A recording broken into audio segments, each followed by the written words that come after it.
नमस्कार, आप सभी का स्वागत है ललित अपराध लाइव न्यूज चैनल में। मैं राधा देवी ले चलती हूँ कुछ खास खबरों की ओर।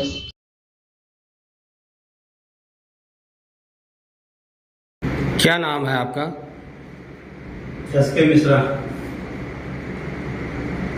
मार्केट में जो आजकल चर्चा हो रही है उसके बारे में क्या कहना चाहेंगे? मार्केट में जो 55 किलो का मुद्दा अंतर्राष्ट्रीय मानवाधिकार ने जोरों से एक अभियान चलाया था, उसके ऊपर काफी सारे व्यापारी वर्ग भी राजी थे, ट्रांसपोर्टर भी राजी थे। ट्रांसपोर्टर लोगों से एक सामूहिक मीटिंग हुई थी। उस मीटिंग के अंदर ये निष्कर्ष निकला था कि हम सारे लोग राजी हैं, अगर मार्केट के व्यापारी राजी होते हैं तो हमें कोई इतराज नहीं है 55 किलो के पार्सल को लेके। फिर बीच में लोकल यूनियन जो सूरत का है वो उस मामले में कूदा और उन्होंने फोस्टा और यूनियन के बीच में क्या बात हुई कि वो 55 किलो का मुद्दा कहीं गुमसा रह गया और जितने भी मार्केट में पार्सल उठाने वाले, तखा उठाने वाले, पोटला उठाने वाले, जितने भी मजदूर हैं भार उठाने वाले, वो अपने आप को एक छलावा सा महसूस कर रहे हैं, एक ठगा सा महसूस कर रहे हैं कि हमारे साथ एक छलावा हुआ है, हमें एक हिसाब से गुमराह किया गया है। जबकि सरकार की जो गाइडलाइन है वो 55 किलो से अधिक वजन उठाने की गाइडलाइन नहीं है, किसी भी क्षेत्र में नहीं है। लेकिन इसको यूनियन और उस समय जो फोस्टा के पदाधिकारी थे उन लोगों ने उसको इस तरह से गुमराह किया कि ये मुद्दा कहीं मार्केट में हो सा गया है, जिसके ऊपर अंतर्राष्ट्रीय मानवाधिकार दोबारा से सभी से चर्चा करके और इस मुद्दे को उठाने की कोशिश करेगा और प्रशासन से भी बात करेगा कि ताकि मजदूरों के साथ में एक सहानुभूति बरती जाए। मार्केट में और भी लोग हैं इस मुद्दे को जो कि उन्हें उठाना चाहिए, जो जिम्मेदार हैं, और वो नहीं उठा रहे हैं। इसके बारे में आप क्या कहना चाहेंगे? इसके बारे में मैं तो यही कहना चाहूँगा कि बहुत सारी ऐसी संस्थाएं हैं, बहुत सारे ऐसे यूनियन मार्केट में चल रहे हैं।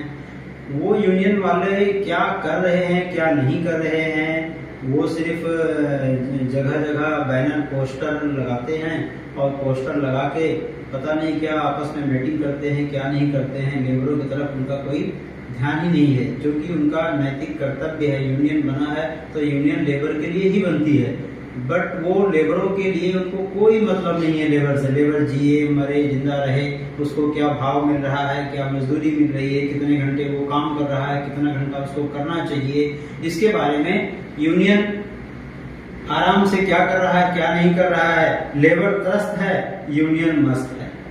और शहर के अंदर प्रशासन भी आराम से कुंभकर्ण की नींद सोया हुआ है, उसको भी किसी से कोई मतलब नहीं है। और प्रशासन तो तभी जागता है जब उसको जगाया जाता है।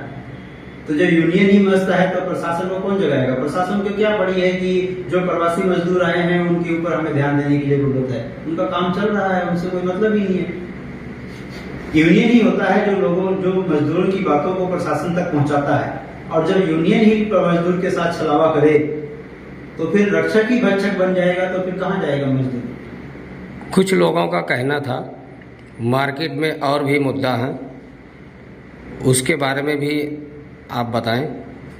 मार्केट में एक मुद्दा ये है कि कुछ व्यापारियों द्वारा पार्सल का काम जो करते हैं उन मजदूरों के साथ में छलावा किया जाता है। किस प्रकार का छलावा?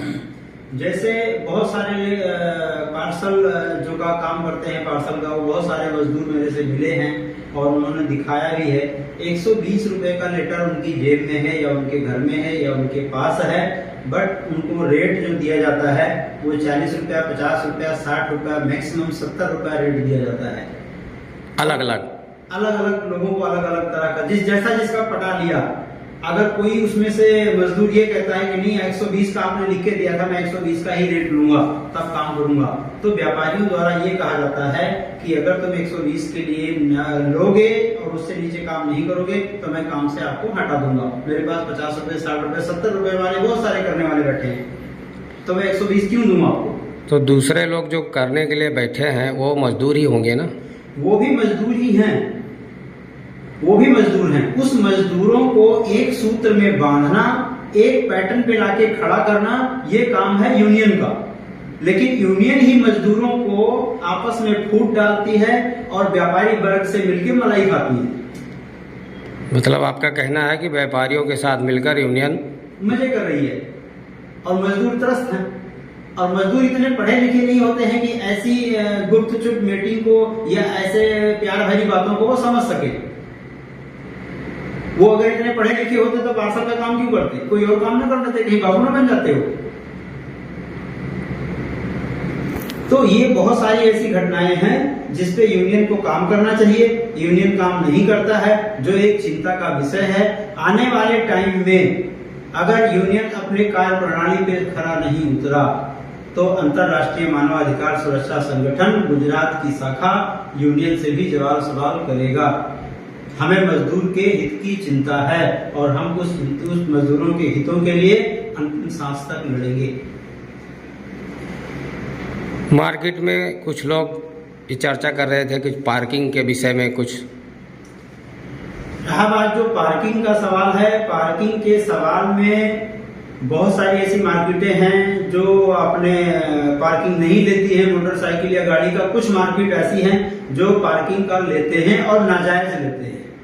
जबकि गुजरात हाई कोर्ट का ये ऑर्डर है कि अगर कोई भी मल्टी कॉम्प्लेक्स में या किसी मॉल में या किसी शॉपिंग सेंटर में या किसी ऐसी मार्केटों में कोई भी बंदा अपना वाहन पार्क करता है तो 1 घंटे तक उसको छूट मिली हुई है। 1 घंटे तक उसको कोई चार्ज नहीं देना है। ये गुजरात हाई कोर्ट का ऑर्डर है। और अगर 1 घंटे के बाद भी वो वहां रहना चाहता है तो मोटरसाइकिल से 10 रुपया और 4 व्हीलर और 3 व्हीलर से 30 रुपया प्रति दिन का चार्ज किया जाता है। ये सुप्रीम कोर्ट का ऑर्डर है। लेकिन बहुत सारी ऐसी मार्केटें हैं जो सुप्रीम कोर्ट के ऑर्डर का भी अवहेलना कर रही हैं। वो सुप्रीम कोर्ट को भी मानने को तैयार नहीं है। तो इसके ऊपर भी हमारी संस्था चिंतन कर रही है। हर एक एविडेंस को अपने पास में कोर्ट द्वारा या जैसे भी करके अपने पास एविडेंस लाएगी। उसके बाद में फिर मार्केट प्रशासन से या मार्केट मैनेजमेंट से